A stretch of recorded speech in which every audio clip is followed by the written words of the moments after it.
What's up, guys? Welcome into Packers Total Access. My name is Clayton. You can check us out on packernet.com. Find me on Twitter at Packers_access. Flying solo tonight as Jacob is at a family event. Tim's on vacation and Emilio's doing Lord knows what. But hopefully everybody had an awesome weekend as we're getting geared up for another work week here on this glorious May the 18th. Excited to talk some Packers this evening as everybody filing into the chat. Appreciate y'all hanging out with us here. If you would hit that like button on the way in as we are live on YouTube, Rumble, X, and Facebook. And, man, I'll tell you, this offseason has been one of the more enjoyable off seasons. And it helps, obviously going to the draft and being able to take in that environment and the way that I still can't get over how the Packers made that splash in the draft, right? And drafting a wide receiver for the first time since 2002. And you guys know I'm not like overly hung up on the fact that they never draft first-round wide receivers. I've been pretty vocal that I feel like it's not one of the more important positions. However, when the board falls just right, it makes all the sense in the world. And it was just so cool that when the draft hit in Green Bay, they end up drafting a wide receiver, right? And Mark Murphy, his final draft with the Green Bay Packers, gets to announce the pick and get his shine. I know we've talked about all these things, but looking back on it, it's really, really cool. It is. It almost feels like it didn't really happen being there in person, and everything went so quick that week, us being up there about whatever it was, 4 or 5 days.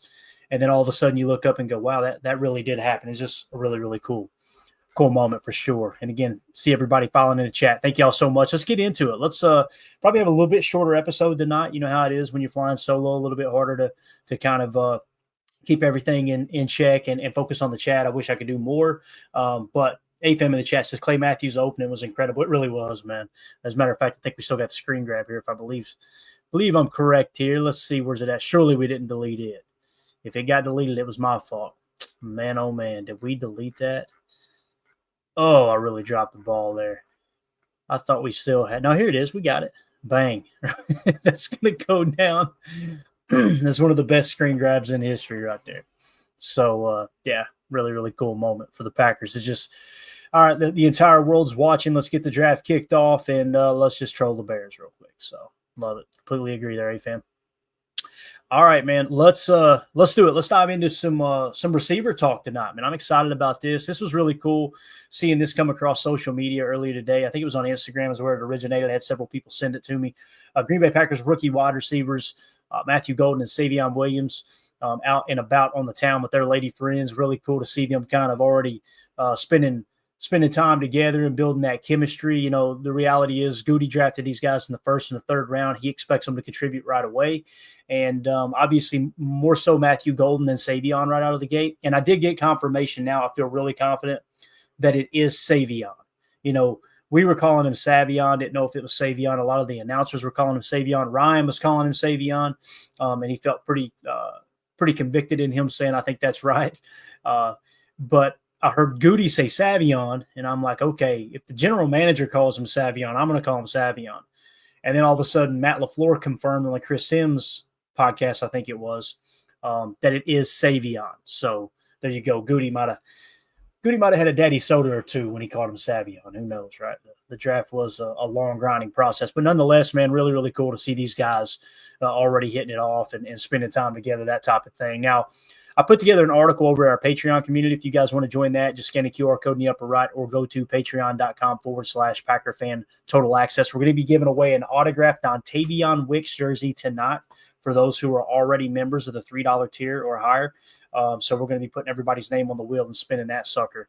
And again, we announced it 3 months ago, then 2 months ago, then 1 month, saying that we're shifting everything to Patreon. Okay, so if you guys are YouTube members, just don't get a membership there. I would prefer you get into the Patreon group where you can get a little more bang for your buck, and it just works a little bit better for us as well. So, Elijah Quinn, Clay, I'll slide you a 20 if you put my name on there a few extra times.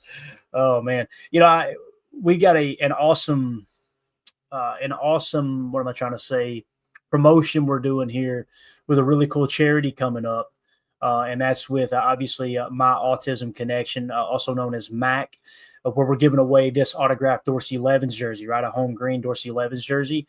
I did one of these before where it was like for everyone who donates $5, your name gets entered in one time. I'd like to do something similar to that if we can keep up with it. But again, if you go to my Twitter handle, you'll see this pinned at the top at Packers_access. And that link right there that says givebutter.com/KRPSJ5. Just click on that link and it takes you directly to it. Maybe we can do that with it as well. So when you talk about a 20 spot, like for instance, the way we did a previous charitable drive giving away an autographed jersey was it for every $5 someone donated, they get their name in the hat once, right, or on the wheel once. So in that case, you'd be entered 4 times. I just don't feel confident in saying we can break it down that much. Maybe we can, but if you do donate on there, just make sure you add PTA to your name on that site when you log in or register or what have you. And that way we know, all right, you're a part of the giveaway, that type of thing. So that's funny, Elijah. We'll see what we can do. We got a lot of giveaways coming up. Thanks to our good buddy Rick Kruger, who donated a bunch of autographed cards as well, man. There's some really, really cool pieces of memorabilia there. Just a way for us to give back to those who are giving to the show. But let's jump into the article we put together over there.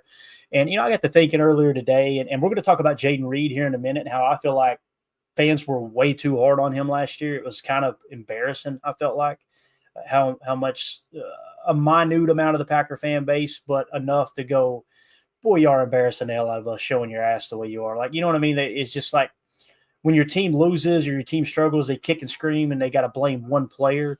And we got an article teed up for Jayden Reed here in a minute to show you just how effective he was last year, how he improved on about 90% of the statistical categories last year.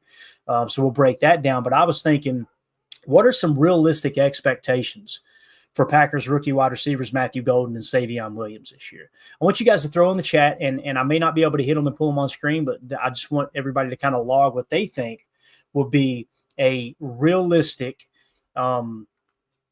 prediction, I guess you could say, a projection. What are the expectations for these two rookie wide receivers coming into the Packers offense? And I thought it'd be cool. Let's just take a little walk down memory lane and then talk about what they bring to the table here. Okay, so the Green Bay Packers drafted wide receivers Matthew Golden in the first round, the 23rd pick, Savion Williams in the third round with the 87th pick, 2025, to enhance their offense. With a stacked receiver room, what can fans expect from these rookies in 2025? Here's their potential impact and challenges. So what I did was past rookie performance in LaFleur's offense. All right, so let's begin the conversation with the Packers' most recent standout rookie wide receiver performances. It's easy to go, they're going to get 1,000 yards, they're going to get 500 yards. But when you compare it to these past rookies in the same offense, and we'll even go into the Mike McCarthy offense a little bit too, with two awesome slam dunk Packer Hall of Fame wide receivers in Randall Cobb and Davante Adams, and kind of say, all right, what are realistic expectations for rookie wide receivers, right? And I see some of the stuff rolling in already, like Chuck says, 700-plus yards, maybe 3 to 4 touchdowns for Golden. All right. I think he meant 3 to 4, not 34 touchdowns. That would be wild. But 700 probably, I think that's realistic, especially here recently. Coach Lynn says 600 yards and 6 touchdowns for Golden. All right. I agree. I think that would be a great rookie season. I love how our fans on this show, it seems like we're a little more in tune with reality and not expecting too much out of rookie players. I feel like we do a good job of breaking it down, look at past precedent and kind of, all right, where's the offense at? Where are they going to improve? Where will they maybe take a step back and coming up with these projections? I think that's important to just have proper expectations. H.E. Soder says Golden, 45 receptions, 630 yards, 4 touchdowns. I like it. There you go. All right, good stuff. So let's look at Jayden Reed in 2023. What did he do, guys? And it may be a little hard for you guys to see this on the broadcast, but obviously on the Patreon group, you can see it a lot better, which, by the way, there was that catch against the Saints in the fourth quarter I was talking about where he ran the go out of the 2 in that dagger concept. It was either a dagger or a Haas concept that he ended up running the go on, made a diving catch with the game on the line. They obviously go on to win that game. So Coach Lynn also adds 400 all-purpose yards and 3 touchdowns for Savion Williams. I like it. I love that you put all-purpose yards in there, Coach, for sure. So Jayden Reed in 2023, what was his rookie year? What did it look like? He ended up with 64 receptions for 793 yards and 8 touchdowns, right? And I remember us specifically talking about, I don't know if he actually set the Packers record or not, but he he was knocking on the door for the rookie records for our boy Sterling Sharp, who just got voted into the Hall of Fame, right? Another reason why I don't understand the hate geared around Jayden Reed. He's done nothing but exceed expectations in my eyes, but we'll talk about that here in a minute. So there's one set of, a kind of a stat line that you go, okay, if Matthew Golden comes out and he has, 64 catches for 793 yards and 8 touchdowns, I think that's a great rookie year. It's damn near the best rookie year a receiver has ever had in Packers history, right? And there's no arguing that. The stats are the stats. Let's move on to Christian Watson in 2022. 2022, Christian Watson ended up with, 41 receptions for 611 yards and 7 touchdowns. So it looks like everybody in the chat who are predicting Matthew Golden's potential numbers here, guys are spot on. Like, let's go back to Solder, right? 45 receptions, 630 yards, and 4 touchdowns. That would be 4 more receptions than Christian Watson had his rookie year, and that would be about roughly 19 more yards and 3 less touchdowns. So, over on a couple of statistics, under on one. I think you're right there in the ballpark, Solder, for sure. So that's what Christian Watson finished with his rookie year. Again, 41 catches, 611 yards, and 6 touchdowns. Let's go back. Let's turn back the clock, digging deeper here. All right, let's dig deeper into other wide receivers who went on to have outstanding careers with the Packers. Yeah, I think we would all agree Randall Cobb had a pretty good career, wouldn't you say? Let's see what he did his rookie year. And again, run this through the filter a little bit with Jayden Reed, but also setting the proper expectations for these 2 rookie receivers.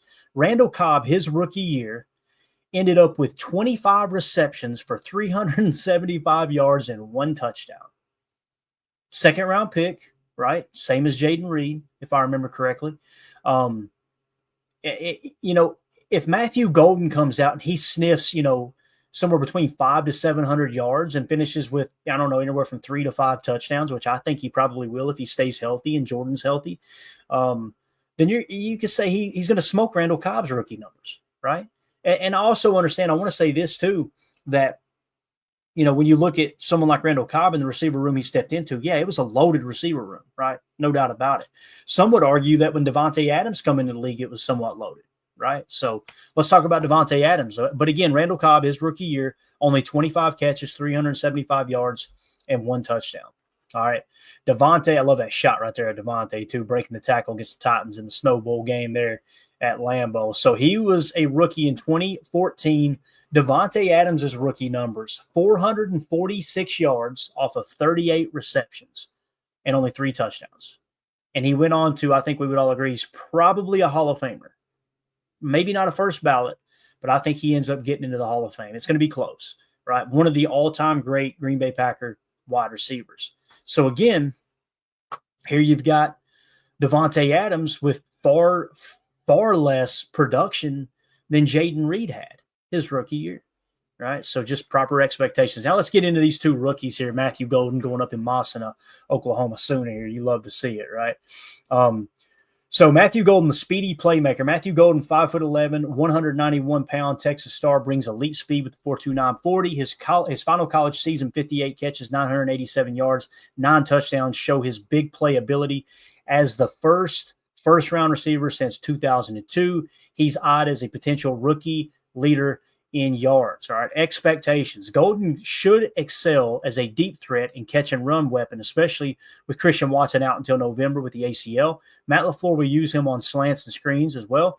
Projected stats, 50, and this is AI. I asked Grok, hey, what do you project to be his statistics, his stats? 50 to 60 catches, 700 to 900 yards, 5 to 7 touchdowns, and obviously kickoff return to add value as well. So when you look at that compared to Davante Adams, you're talking about doubling Davante Adams' production as a rookie. And I don't want to say tripling. Yeah, damn near, if you hit the high side, you're tripling Randall Cobb's rookie production. So keep that in mind. Here's the challenges he faces, right? And every prospect, every player, they have things they do well. They have things they do not so well, right? A 9.4% drop rate in raw route running may limit consistency. He'll compete with Jayden Reed and Romeo Doubs for targets and must grasp LaFleur's complex offense. That latter part, I think, is the most important aspect because you never know how a rookie's going to grab a hold of things. In this case, that 9.4% drop rate, it seems like it's pretty much common knowledge that somewhere between 7 to 10% is the sweet spot, meaning if you have less than a 7% drop rate, you are in the upper echelon of wide receivers coming out of college football, right? Once you break the 10% mark, you're considered kind of, all right, we're dropping way too many passes here. Okay. That's kind of how that falls into place there. So that's one of the challenges. The route running, I'm not so much as concerned about. However, running routes in the NFL are going to be totally different than college. I don't know if you guys seen Travis Hunter running routes in the mini camp footage down there in Jacksonville. My man stumbling all over the joint, looked like he'd been in the daddy sodas before practice. Like when you're going out there and the pressure's on and you're now competing against NFL caliber players all the way across the board, your coaches are out there, you're trying to get off on your best foot, your best foot first, and you're trying to impress. There's pressure there, right? So although I think Golden is a really good route runner, don't be surprised if he struggles with that a little bit, because I'm telling you, Matt LaFleur is going to want him to run routes way different than he ran them at Texas. Coach Lynn can attest to that, So just keep that in mind. And again, the 5'11", I think he was closer to 5'10", if I remember correctly. It could have been like 5'10.5", but this height just pulled probably what was reported all off season long, which is still amazing. Like you'll see Savion, it says 6'4", although the RAS card actually is 6'3". Every announcer keeps saying he's 6'4", so I feel like I'm selling him short by saying 6'3". But here's our boy Savion Williams. Look at that dog right there. Are you kidding me? That's a grown-ass man coming in as a rookie wide receiver for the Green Bay Packers. I cannot wait to see him suit up in green and gold. So Savion Williams, a versatile weapon, right? Savion Williams, a 6'4", 222-pound TCU standout, offers size, speed with a 4.48 40, and versatility. With 60 catches, 51 rushes, and 12 touchdowns in 2024, he's a hybrid threat. His prior connection with Golden may ease their transition. As you guys may or may not know, I think it was at Houston, if I remember correctly. Savion was already at Houston when Matthew Golden enrolled at Houston or signed, and when he went on his recruiting trip to Houston, I'm pretty sure it was Houston. I could be wrong there. It was a smaller school. Savion actually took him around campus. He hosted him on his visit. And then I think Savion ends up going on to TCU, and then obviously Matthew Golden ends up at Texas with the transfer portal and all that. So they've already got kind of that chemistry there, and they may be able to ease that transition together. I kind of think of like Tucker Kraft and Luke Musgrave. One of the things that stood out to me their rookie year, and they were a second and third round pick, obviously, with Luke Musgrave going in the second round, tight end, and then Tucker Kraft going in the third. I remember specifically during training camp, mini camp, whatever it was, Matt LaFleur saying, man, I'm really impressed with these two rookies. I was leaving the building. I was one of the last guys out of the building. That's what Matt LaFleur said. And as I walked by the break room, one of the break rooms, one of the lunch rooms or whatever, look in, and there is Luke Musgrave and Tucker Kraft studying the playbook. Everybody else already gone, right? And they came in and kind of gravitated toward each other, right? And it's kind of that buddy system. And, Matt LaFleur wants to press into 12. We run 11 way more than 12, but you guys know how that goes. If for some reason you get a little banged up in the receiver room, you want to press into 12, you've got the dogs to do it, in my opinion. And I really hope Luke Musgrave takes a step forward this year. But nonetheless, that connection between Golden and Williams here, it made me think immediately of Tucker Kraft and Luke Musgrave. Expectations. Savion Williams will be a gadget player used in screens, jet sweeps, and wildcat plays. I don't know if we'll run any wildcat. I will be very excited if we do. I think that would be cool, but we'll see on that. His physicality suits short pass gains. Expect 20 to 30 catches, 250 to 400 yards, 10 to 15 rushes with 50 to over 100 yards, and 2 to 4 touchdowns. Kick returns offer another role.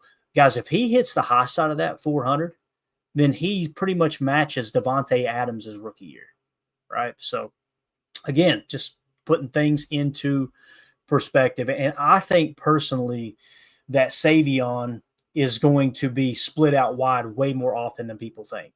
I think he's going to come out and kind of compete for maybe that X position a little bit, especially if for some reason Romeo Doubs does get shopped. And I'm going to say this, something that's not getting talked about at all. And it's not to pile on, and I hope Doubs is here unless he doesn't want to be here. If that's the case, let's get something for him and just part as friends, right?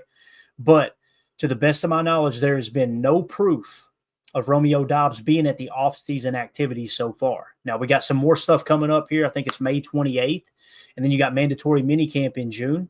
We'll see if he shows up. But my guess is those two trade rumors were true, which it sounds like they were. There was a lot of truth to those two trade rumors. Seattle for DK and some picks involved as well. And then also he was mentioning a potential trade to Pittsburgh. It sounds like he's probably going, I'm going to stay away until they deal me type thing. I have no inside information. All I know is he has not been spotted by any of the media members at any of the offseason stuff so far. And Matt Schneidman combed through 153 or 154 pictures that it was I'm trying to think of his name now. Siegel is how you say his name, the team photographer. Took a bunch of pictures. Romeo Doubs, Elton Jenkins, Jair Alexander were not in those pictures, right? So take that for what it's worth, all right? So if Doubs is not on the team, Christian Watson's out till November, I could see them mixing in Savion Williams into the X, Matthew Golden into the X as well, although they'd like to use him as a Z and a moving Z and mix him in and out with Jayden Reed with the F position. But probably Savion, Dontavion Wicks, they would want one of those two, if not both of them, in a heavy rotation to work out at boundary X. Dontavion Wicks really he got more targets than any other receiver on the Packers team last year because they started working him into that X role, and that's kind of what ticked off Romeo Doubs, it sounds like, hindsight being 2020 now.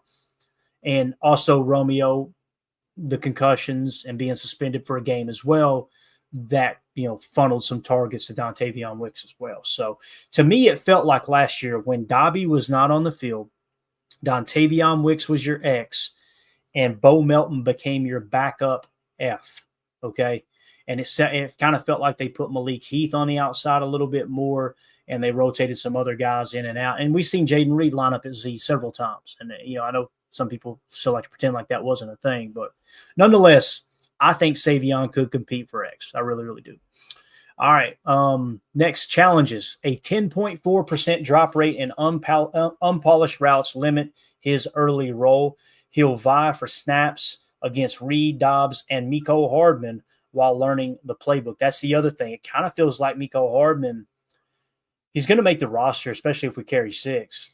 That might be your Z and put Matthew Golden at the X, and then work everybody else in off of that, right? But I'm telling you, Dontavion Wicks is not going to go down without a fight. Matt LaFleur believes in Dontavion Wicks. There's no two ways about that. So we'll see how it goes. But again, that 10.4% drop rate we talk about, got to be aware of that. You know what I mean? So, all right.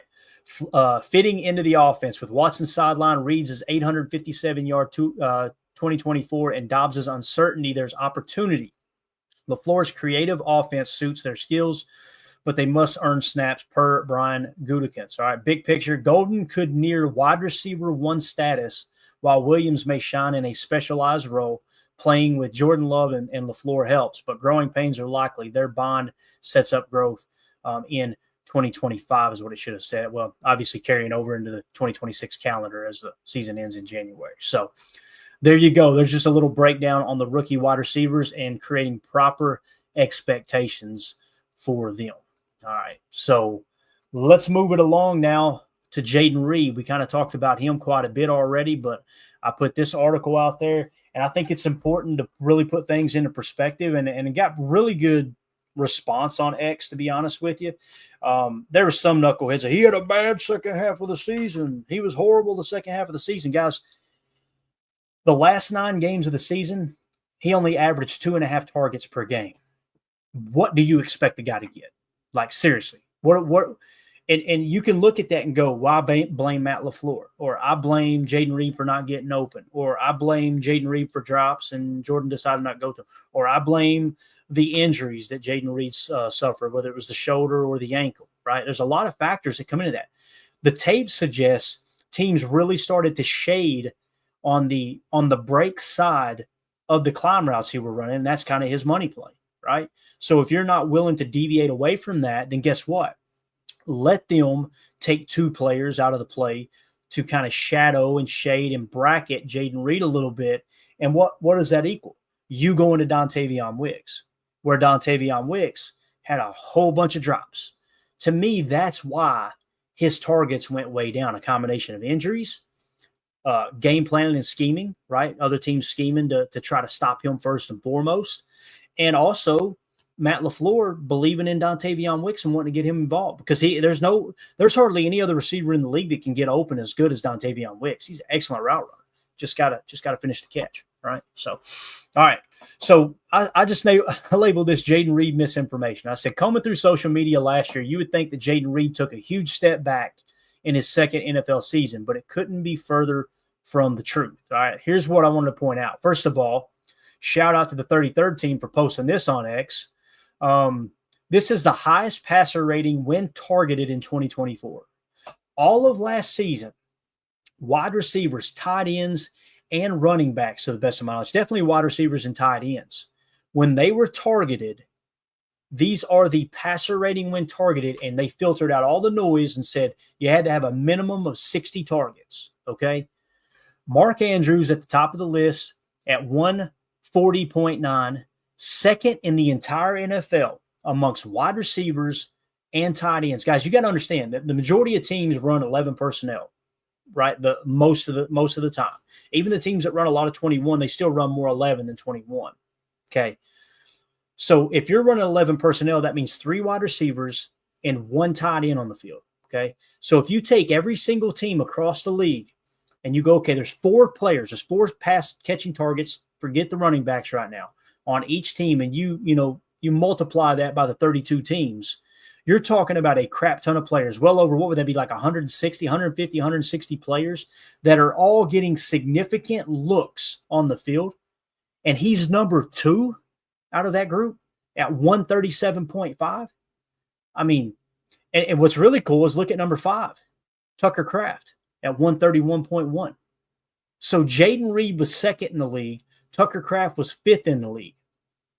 Jayden Reed had a higher passer rating when targeted, 60 targets or more, right, than people like Terry McLaurin, Amon-Ra St. Brown, right, Chris Godwin, that was one of the guys I wanted in free agency, right?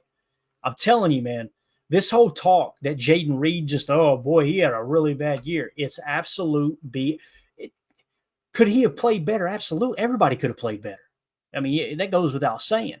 But to sit here and pretend like he took this huge step backwards is just freaking nuts to me, man. Nuts.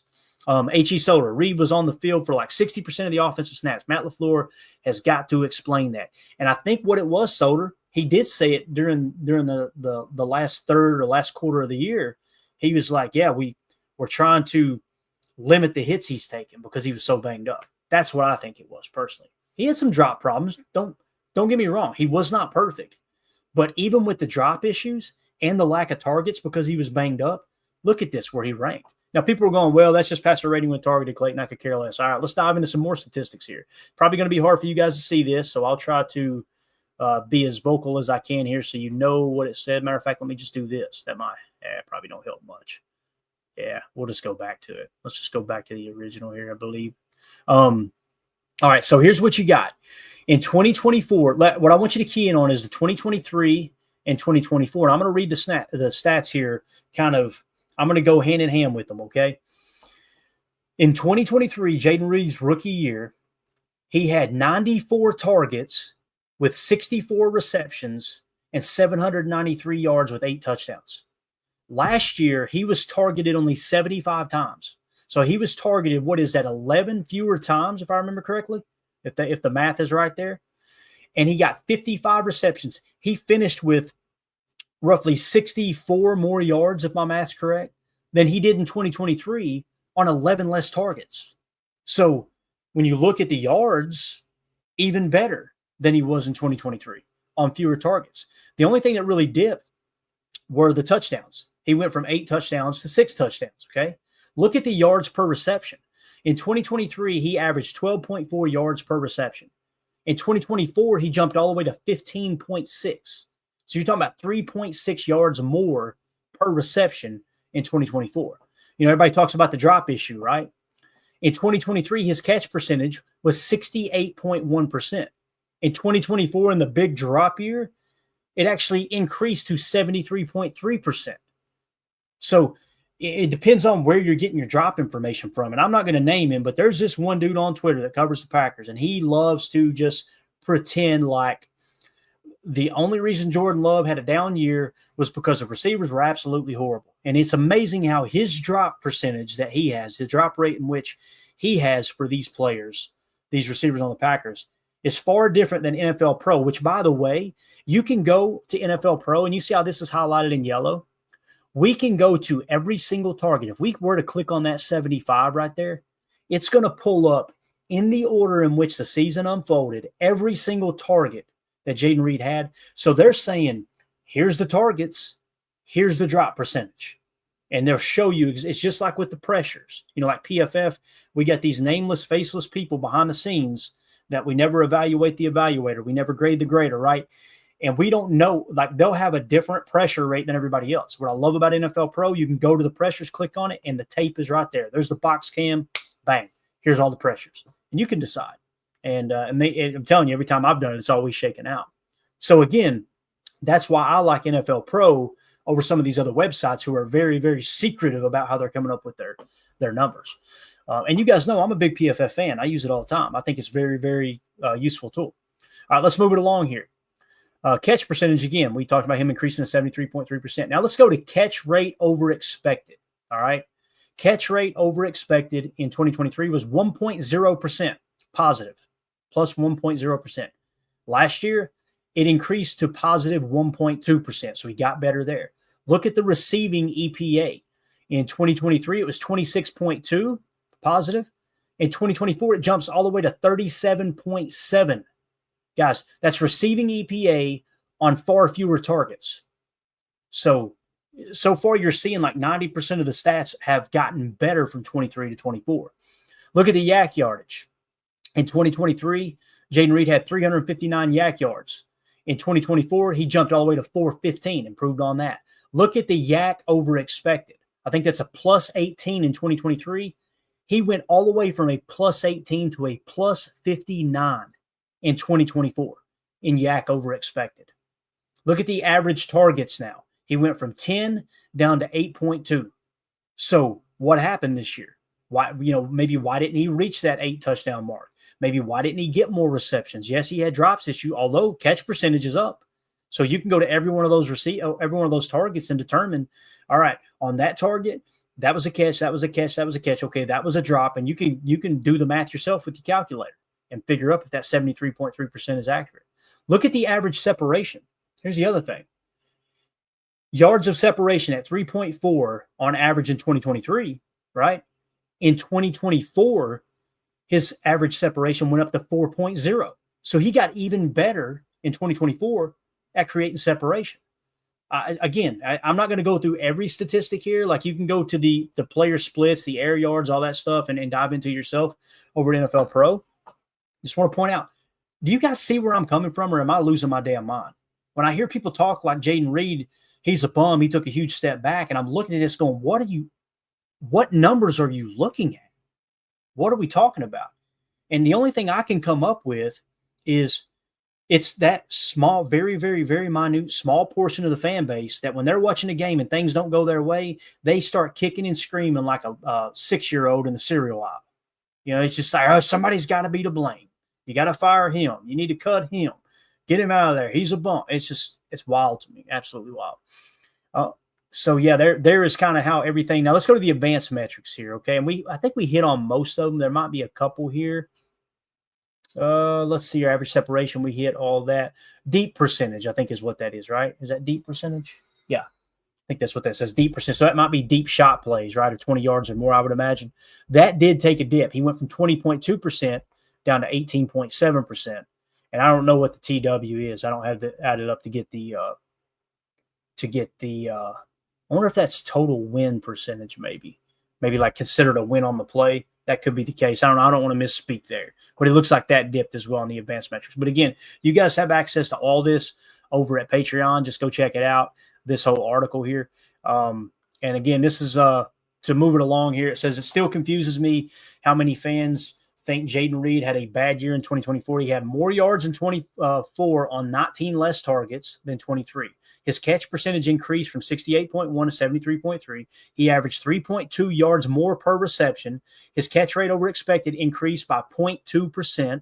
His yak over expected increased by 41 yards. His receiving EPA increased by 11.5 last year. And I said, was Reed perfect? Absolutely not. But the reality is he improved on every statistical category other than touchdowns and receptions while having far fewer targets. Why the lack of targets? Matt LaFleur attempting to limit the beating he was taking at the slot/F position, along with opposing teams game planning to stop him, which forced the ball to Dontavion Wicks, who led the team in targets. All right.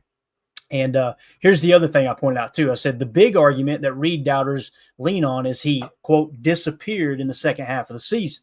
6 of the final 9 games of 2024, he had a positive receiving EPA and average, listen to this, guys, in 6 of the final 9 games of the year. This is, I literally cherry picked this because people say, well, it was the second half of the season that he was horrible, right?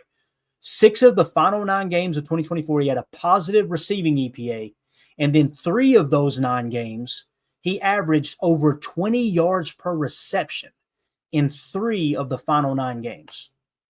And again, that's why you look up where we started this article and you see this dude had the highest passer rating when targeted of any receiver in the league with at least 60 targets or more.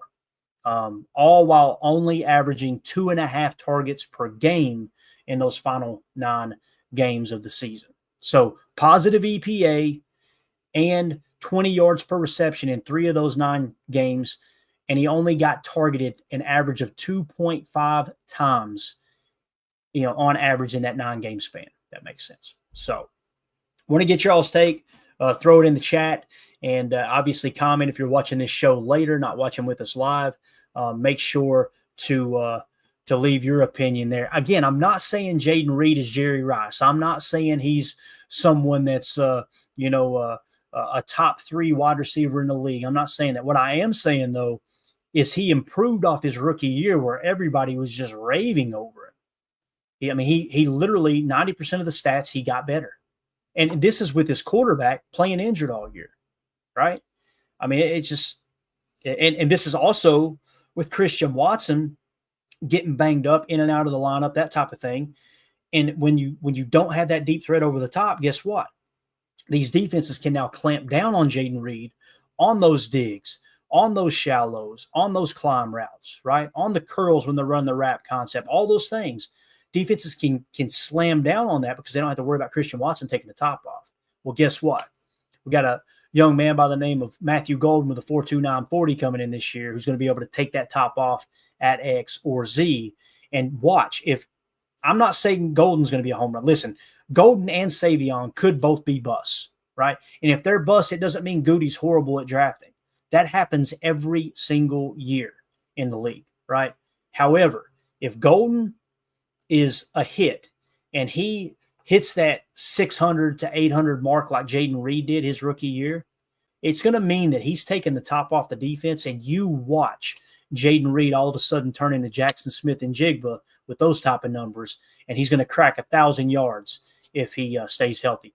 I firmly believe if Matthew Golden is the player we think he is, and they do play him at X and boundary X with Christian Watson being out right now, and they mix him in at Z as well. It'll probably be more of a Z than an X, but if Dobbs is gone, I wouldn't be surprised if they put him in at X. If they go that route and Matthew Golden is, 3/4 of the player we think he's going to be, and just hearing the coaches rave over him, one of two things is going to happen this year. Matthew Golden, if they both stay healthy, Matthew Golden's either going to crack 1,000 or Jayden Reed's going to crack 1,000. I firmly believe that. But we know injuries happen, and we've seen the injuries and what happened to Jordan Love last year. That stuff's going to come into play as well. So hopefully that all made sense. And for everybody that is listening in podcast form, hopefully I explained it well enough that you guys kind of get the picture on some of those stats. And again, if you want to join our Patreon group and check that out yourself, you know how to do that. Patreon.com/PackerFan Total Access. So There is your Jayden Reed breakdown. Really excited to see what he does this year for sure. So, all right, guys, that's pretty much it. I wanted to hit on the Matthew Golden, Savion Williams expectations. I wanted to hit on Jayden Reed and that misinformation that's been going around with the overly emotional fans being all upset about it. And I'm glad we got that in. Let's do this. Let's do a quick little giveaway. That sound good? Let's give away a Dontavion Wicks autographed jersey here. And again, I think Wicks has the opportunity to really shine this year as well if Dobbs ends up not being a Green Bay Packer. I think there's a legit shot that Tay Wicks, that's the other thing. If Tay Wicks takes boundary X and Matthew Golden settles into Z and he and Jayden Reed kind of rotate in and out that moving Z position as well, it could be Dontavion Wicks that blows up. He could be the dude that cracks 1,000, right? And it's going to come down to how defenses want to play those guys, I have a lot more faith in Jayden Reed cracking 1,000 than the other guys because there's so many defenses across the league that have now went to that shell coverage, that, too high look, and that does deter quarterbacks from taking those shot plays as often. But I also think defenses are going to make Matthew Golden try to prove that he's a deep threat. If that makes sense. So I don't know if you guys seen at the rookie premiere too. They had the little catch.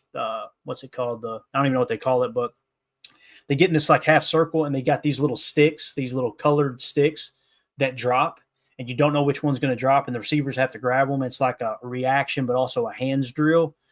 He didn't drop one. Now he forgot about the last one because he turned around to celebrate. But Matthew Golden, hand-eye coordination is a big thing for me with Matthew Golden. Body control, hand-eye coordination, being able to lean in and out of the routes and manipulate the DB a little bit with just that little subtle movement.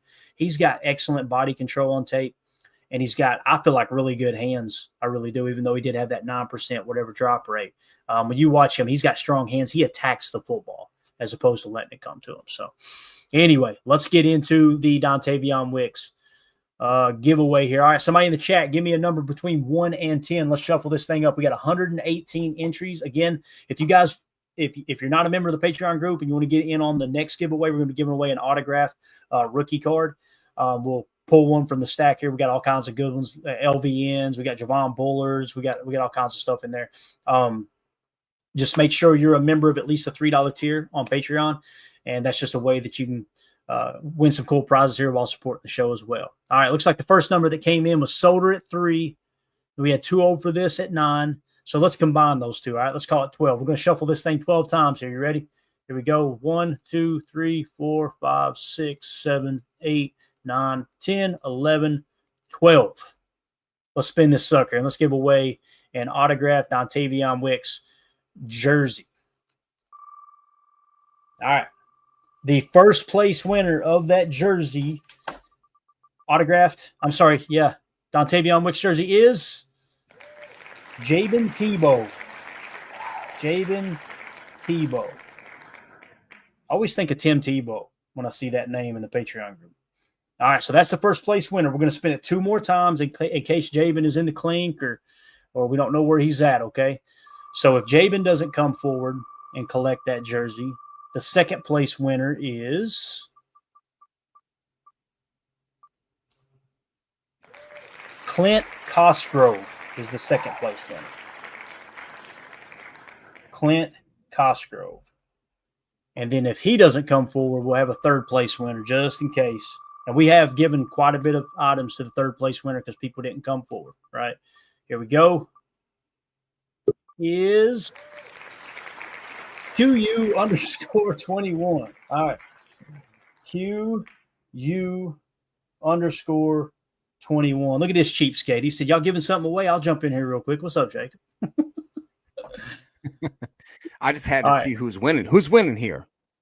All right, so here's the winner, Jacob. The winner of the autographed Dontavion Wicks jersey, and it's the throwback 50s style green, too. It's pretty sweet, is Jabin T in first place.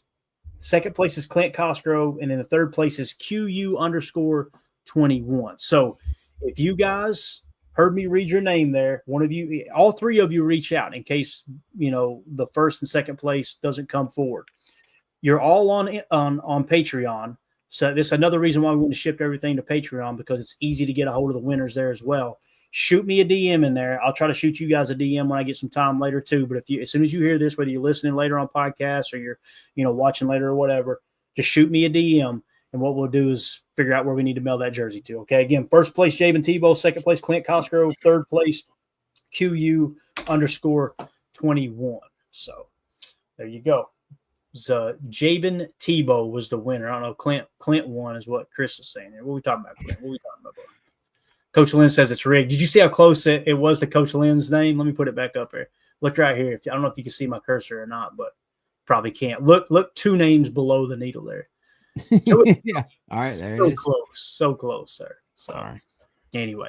All right, Jacob, I was getting ready to wrap up here, man, but I'm glad you jumped in and talk a little ball for a second. Somebody has super chat. Let me get back to that real quick. Badger Trio, thank you so much, buddy. We appreciate the super chat. He says, how do you stop this offense if we get 2023 love, especially second half of the season 2023 love? That's a great question because, here's the other thing too, Jacob. Like I did an extensive breakdown on like expectations for Matthew Golden and Savion Williams our rookie year, but it might be Savion that breaks out and Matthew Golden ends up being a bust. You know what I mean? Hell, they could both be busts and Dontavion Wicks takes a huge step forward. Like you never know how these things are going to shake out. But if we do get 2023 Jordan Love, especially second half of the season, Jordan Love, and that's exciting, especially with Josh Jacobs now. Oh my God.